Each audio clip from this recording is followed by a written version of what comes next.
করে বলতো পরের রোববার এই সিনেমাটা চালাস। তো আমার 5-5.5 বছর বয়স হবে, সেখান থেকে ওনার একের পর এক সিনেমা, যে সিনেমাগুলো দেখেছি প্রত্যেকটা সিনেমাই প্রায় আমার জন্মের আগে রিলিজ হয়েছিল।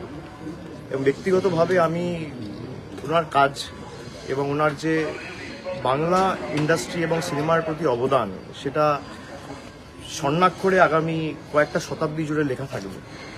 এবং আজকে যে মূলত আমার আশা, আমাদের রাজ্য সরকারের তরফ থেকে 15 বছরে আমাদের যে গৌরবোজ্জ্বল 15 বছর উন্নয়নের কর্মসূচি আমরা গত 15 বছরে করেছি বা কর্মযোগ্যগুলো হয়েছে বিভিন্ন ক্ষেত্রে, সামাজিক সুরক্ষা থেকে, স্বাস্থ্য থেকে, শিক্ষা থেকে, পরিকাঠামোগত উন্নয়ন থেকে, পর্যটন থেকে, কৃষি থেকে, তার একটা বিস্তারিত খতিয়ান আমি রঞ্জিতবাবুর হাতে তুলে দিয়েছি।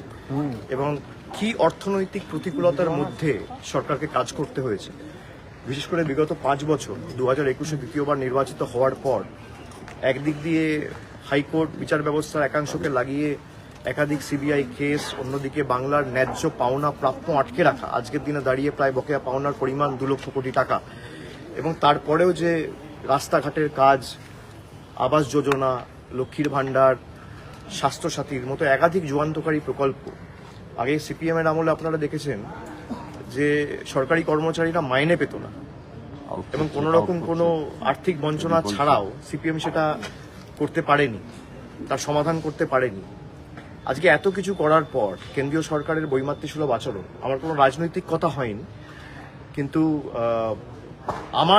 আমাদের যে রাজ্য সরকারের যুগান্তকারী প্রকল্পগুলো সেগুলো আমরা বিস্তারিত বলেছি। আমার সাথে সিনিয়র মন্ত্রী মমতা বন্দ্যোপাধ্যায়ের দীর্ঘদিনের সহযোদ্ধা সতীর্থ সম্মানীয় শোভনদেব চট্টোপাধ্যায়ও ছিলেন।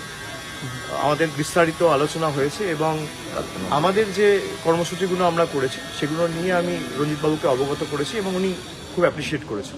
কালকে নন্দীগ্রামে আজকে মারধর করা হয়েছে, তৃণমূল কংগ্রেসে ফ্লেক্স ছিঁড়ে দেওয়া হয়েছে। নন্দীগ্রামের বিষয় নিয়ে যা বলো নন্দীগ্রামে জিজ্ঞেস করো, আজকে কোনো পলিটিক্যাল।